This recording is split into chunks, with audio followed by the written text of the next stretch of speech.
मेरा नाम सुरेश प्रजापति है और मैं वाम सेत की हमारी एक विंग है राष्ट्रीय पिछड़ा वर्ग मोर्चा, उसका मैं प्रदेश अध्यक्ष हूँ। ये हमारा चरणबद्ध कार्यक्रम है।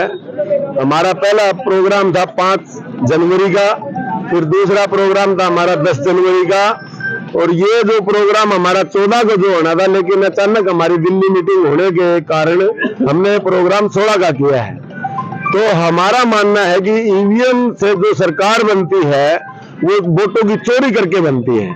तो लोकतंत्र के अंदर हर आदमी को अधिकार अपनी आवाज उठाने का, तो हम इसका चरणबद्ध तरीके से हम अपने प्रोग्राम करते जा रहे हैं। सिर्फ हमारी मांग है कि आने वाला जो 2024 का चुनाव है वो चुनाव ईवीएम से ना होकर बैलेट पेपर से चुनाव हो, क्योंकि जिन देशों ने ईवीएम को बनाया था, जैसे जापान है, अमेरिका है, वो लोग भी आज बैलेट पेपर से ही इलेक्शन करवाते हैं। जब आम आदमी को ये लग रहा है कि ये वोटों की चोरी होती है ईवीएम से, तो हमारे माननीय ओबीसी प्रधानमंत्री जी को भी सोचना चाहिए। भाई जब ईवीएम से आम आदमी रोड के ऊपर है तो उन लोगों को भी सोचना चाहिए, आदमियों की भाषा का कदर करनी चाहिए और बैलेट पेपर से ही चुनाव लड़वाना चाहिए।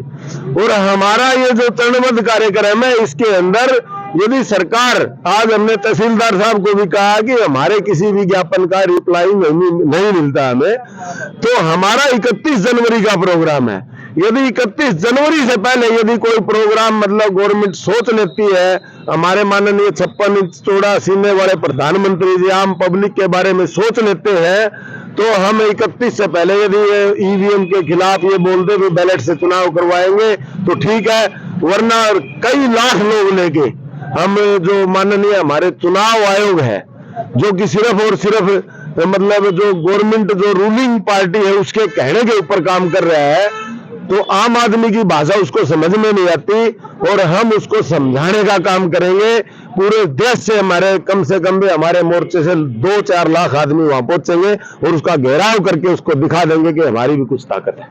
मेरा नाम मास्टर शेख जोगी है और मैं पिछड़े वर्ग का जिला प्रधान हूँ। जैसा कि सुरेश भाई ने बताया, गरीब तबका रोडों पे है, लेकिन इनकी कोई सुनवाई नहीं हो रही। सरकार से भी और चुनाव आयोग से भी अनुरोध है कि इस ईवीएम को 2024 के चुनाव में हटाया जाए और ये जरूरी है। धन्यवाद।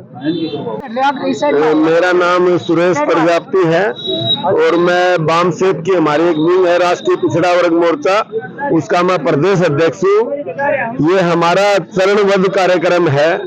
हमारा पहला प्रोग्राम था 5 जनवरी का, फिर दूसरा प्रोग्राम था हमारा 10 जनवरी का, और ये जो प्रोग्राम हमारा 14 को जो होना था, लेकिन अचानक हमारी दिल्ली मीटिंग होने के कारण हमने प्रोग्राम 16 का किया है।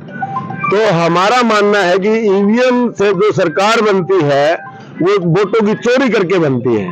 तो लोकतंत्र के अंदर हर आदमी को अधिकार अपनी आवाज उठाने का, तो हम इसका चरणबद्ध तरीके से हम अपने प्रोग्राम करते जा रहे हैं। सिर्फ हमारी मांग है कि आने वाला जो 2024 का चुनाव है वो चुनाव ईवीएम से ना होकर बैलेट पेपर से चुनाव हो, क्योंकि जिन देशों ने ईवीएम को बनाया था, जैसे जापान है, अमेरिका है, वो लोग भी आज बैलेट पेपर से ही इलेक्शन करवाते हैं। जब आम आदमी को ये लग रहा है कि ये वोटों की चोरी होती है ईवीएम से, तो हमारे माननीय ओबीसी प्रधानमंत्री जी को भी सोचना चाहिए। भाई जब ईवीएम से आम आदमी रोड के ऊपर है तो उन लोगों को भी सोचना चाहिए, आदमियों की भाषा का कदर करनी चाहिए और बैलेट पेपर से ही चुनाव लड़वाना चाहिए।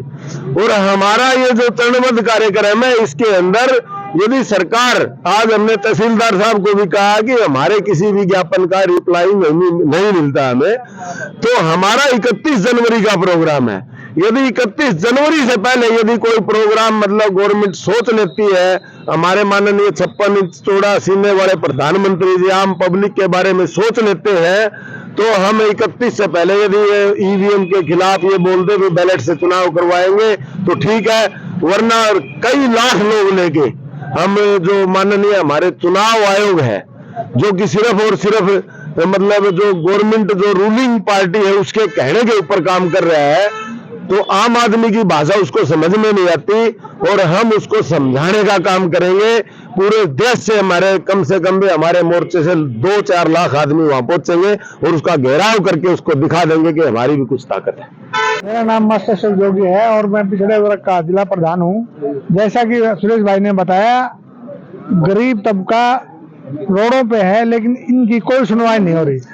सरकार से भी और चुनाव आयोग से भी अनुरोध है कि इसको ईवीएम को 2024 के चुनाव में हटाया जाए, और ये जरूरी है। धन्यवाद।